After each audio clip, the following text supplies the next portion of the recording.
Bang, menanggapi kemarin kan hasil sidang kemarin itu kan dia online ya Bang, yang mana hakim menolak untuk masa penahanan penangguhan nuklir. Abang melihatnya bagaimana sih Bang dari sisi hukumnya sendiri? Oke, selamat sore. Saya Dr. Firman Chandra, saya advokat, lawyer, life teacher, dan pengajar di Magister Ilmu Hukum.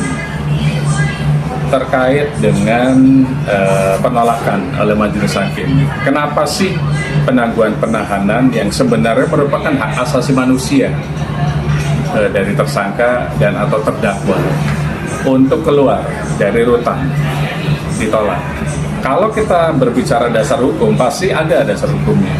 Dasar hukum terkait dengan penangguhan penahanan itu ada di pasal 31 KUHP, Kitab Undang-Undang Hukum Acara Pidana.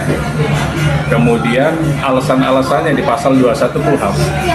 Jadi di pasal 31 itu jelas bahwa tersangka atau terdakwa itu boleh request terkait dengan penangguhan penahanan kepada pejabat yang dimaksud, baik mulai dari kepolisian, kejaksaan, dan atau pengadilan, berarti majelis hakim. Kemudian di ayat 2-nya, bila melanggar maka akan ada proses penarikan, tidak akan dikabulkan lagi penangguhan penahanan.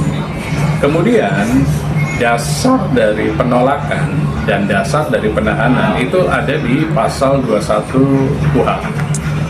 Pertama, ada dugaan tidak terdakwa akan melarikan diri. Yang kedua, ada kemungkinan dugaan merusak atau menghilangkan barang bukti. Dan atau terakhir, apakah terdakwa akan mengulangi tindak pidana yang sama, misalnya, yaitu pengancaman dan pemerasan, contohnya ke TPPU dan Undang-Undang ITE. Nah, alasan-alasan itu menjadi dasar majelis hakim yang sudah kolektif kolegial. Jadi majelis hakim itu ada 3 di kasus tersebut, gitu. Ada hakim ketua, anggota 2.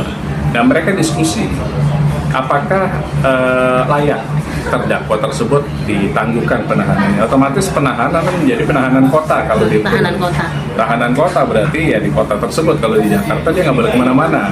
Kalau ke Cirebon, ke Subang, ke Bandung harus izin kira-kira ke majelis hakim. Itu namanya tahanan kota. Namun ternyata dari diskusi mereka tidak ada pro. Mungkin 3 alasan tadi salah satunya masuk mungkin. Namun yang namanya majelis hakim tidak mungkin mengatakan yang mana alasannya paling masuk akal yang tidak disepakati oleh para pihak. Kemudian melihat dari beberapa jurisprudensi, contoh Harun Masihu